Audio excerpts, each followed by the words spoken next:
think so. Everybody good? All right, being joined now by safety Tyler Venables. Y'all go with questions whenever you're ready.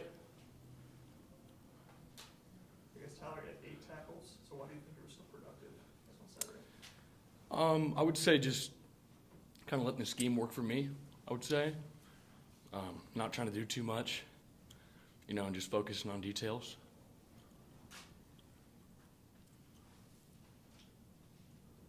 I guess just as a defense, obviously you have that Wake Forest game, just a little bit of a shootout.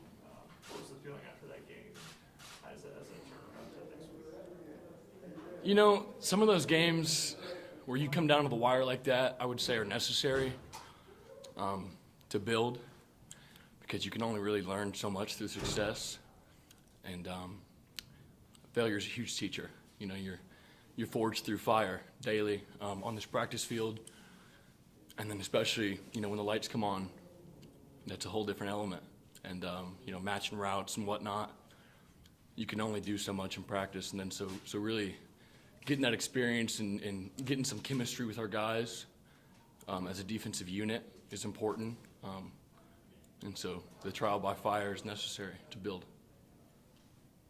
I think Coach May was saying that he didn't like the way you guys practiced on Tuesday, but then it really turned around. What do you remember from that Tuesday practice?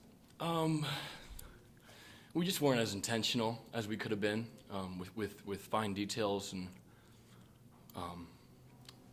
really doing the little things the right way. From footwork to putting your eyes in your keys and whatnot. We could have been a lot more intentional. And then, of course, this past week was it was a strain. It was good. Everybody, coaches, scout guys, players, all bringing that real intent, like squeezing every ounce of rep that we can get. I guess did a coach say something, or did the players themselves say something after that Tuesday? Or how did Wednesday, Thursday, and Friday kind of turn into what? It was a mix of all of it. I think we've had some good leadership on this defense. As a team, obviously, as a whole, our offense has done a tremendous job, and DJ has done a great job of leading them. And then we've had a lot of younger guys defensively step up, kind of bringing us together and saying, that's not what it looks like. That Tuesday, that's not the standard. And then so really changing up on Wednesday, and coaches pushing us too, of course. I guess who were some of those younger guys? I'm sorry? Who would some of those younger guys be? I don't know if I could single out one guy. Our whole two deep has gotten, tons of reps, throughout these first 4 games. Is that when we played? 4? 5. I don't know. But yeah, we've that whole two deep has gotten tremendous rotation. Corners. We've had a lot of guys step up and play in critical moments. Safety, of course, too.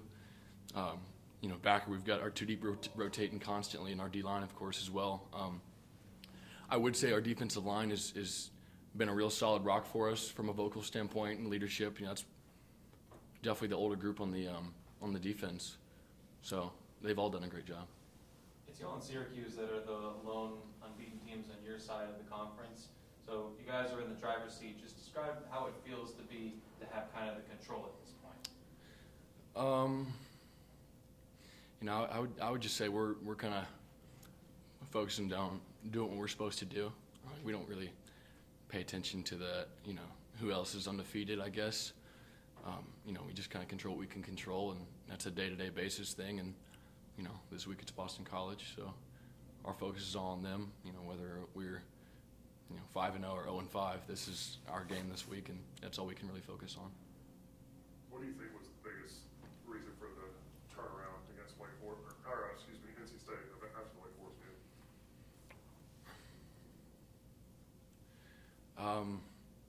I'd go back to the trial by fire. You can only get so much experience through practice, and I think our chemistry has really come together. The past couple of games before the NC State game, I think we were playing really separate from each other from a position standpoint, and that kind of showed. And so this NC State game gave us a lot of chemistry. We really kind of flowed together, from like zone drops to main coverage to fit and B gaps.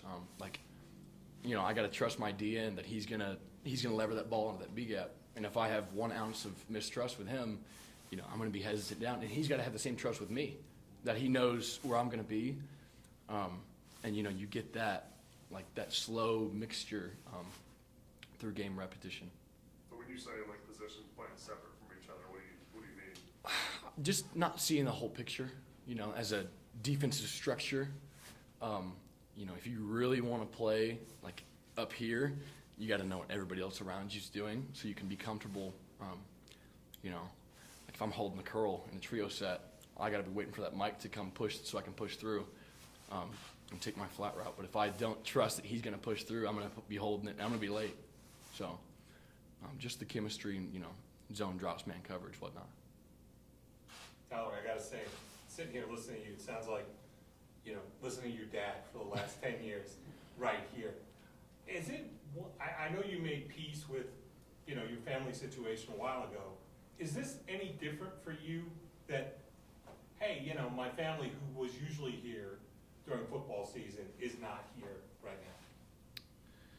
A little bit, Yeah. yeah. I'd say the past couple of years, you know, I don't know. I guess I didn't want it as much for myself as I do now. Yeah. Not that I didn't want it, but, you know, it's just a different perspective seeing it, you know. And now I've kind of fallen in love with the philosophy and structure of defense, too, like, over the past, since January, I'd say, from a whole new perspective. I guess that's part of the reason why, you know, kind of being on my own. Yeah. I guess just as a locker room, you guys were 3-2 at this point in the season last year, Mm. to 5-0 now. How would you compare how you guys were feeling at that point to the way the locker room is now? I would say last year we weren't, you know, going back to what you said, we weren't really in control of our destiny. You're kind of, you lose some of those division games and you're kind of hoping, you're like, all right, well, you know, I hope this team and this team and this team, you know, fall off, so then therefore we can have a spot. But we're so far in control of our own destiny. We've done everything that we could, and you know, you can't be any better than 5-0 right now. You know, win or loss or how ugly or pretty they are, you know, we're 5-0, and still in control, in the driver's seat of our own destiny. Tyler, what do you remember about that Boston College offense from a couple of years ago? I know that first half they kind of had you guys on your heels before you were able to kind of recover and come back a little bit. 2020, 21. 2020. Yeah. I think they kind of controlled the line of scrimmage defensively. They got some punch off the ball. They had a solid run game going. And they max pro'd up a lot. I remember that. A lot of cross-country routes. You know, quarterback's very accurate. Very comfortable in his system. And, you know, I think in order for us to kind of make sure that doesn't happen again like in 2020, we got to dominate the line of scrimmage like we did in the NC State game. They did a great job. And then, you know, just communications and zone coverage and man coverage and knowing responsibilities, you know, who's got the post, got the air, whatnot. And, you know, kind of seeing the picture as a whole, not getting too locked up in the run game from a safety and corner perspective, because they do a lot of play action. So you talked about some of those young players going through the fire. I mean, do you yourself go to some of those young DBs and try to give them confidence, or what do you do in the moment? Like in the moment when, you know, something bad happens, you know, you try to not really even focus on it, you know, because the moment you don't want to go and point it out to them too much, because they've already got guys coming up to them saying, hey man, it's all right, you know, it's okay, you know. They don't want to keep hearing that, you know. So you give it to them a little bit, you pull them aside away from you know, the unit when we're on the sideline. You don't want to do it in front of everybody.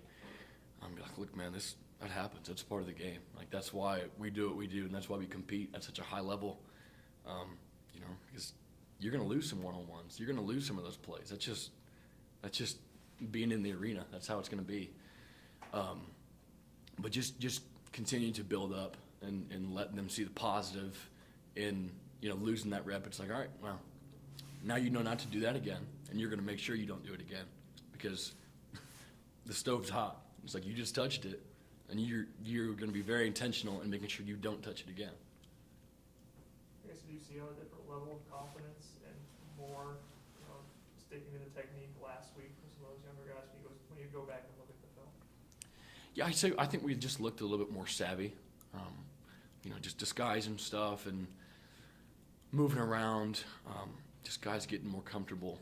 And, that just comes through game repetition, being under the lights. Any questions for Tyler from Zoom? Tyler, go ahead, Matt. Yeah, I was just gonna follow up on Pete's question from earlier. I was just wondering, during the season, do your dad still talk all the time? And if so, is that talking football? Is it talking life? What's it kind of like? What's y'all's relationship like now? Yeah, we do a good bit of FaceTiming, or try to. Our schedules are pretty similar, so we have windows at the same time pretty much, but we're just so busy. It's like tonight we're going to be done at 9:30, 10 o'clock, so trying to find those windows where we can, and then not really talking football. We don't talk football anymore. If I have a question, I'll still ask him what he thinks about this, or how I should play something in a certain coverage or whatever. But we just, how's class going? How's your life? What are you doing? Stuff like that. And try to stay away from football. It's just so chaotic. Thank you. You took my question, Matt. Thanks, Tyler. Oh, he took screen. Tyler, Chapel Fowler with the state. Specific to those young guys, what did you see from Sherrod Google in the state game, and how's he kind of grown, in your opinion, in that safety room? Yeah, Sherrod likes to hit people, I would say. He comes downhill. He's definitely one of the faster guys back there in the back seven as a whole. And he's not afraid to come downhill. But, he's just a young guy. He only knows what he knows so far. And, what he's already done with the limited knowledge that he has through the repetitions that he's got just shows how high his ceiling is going to be and how great of a player he will be.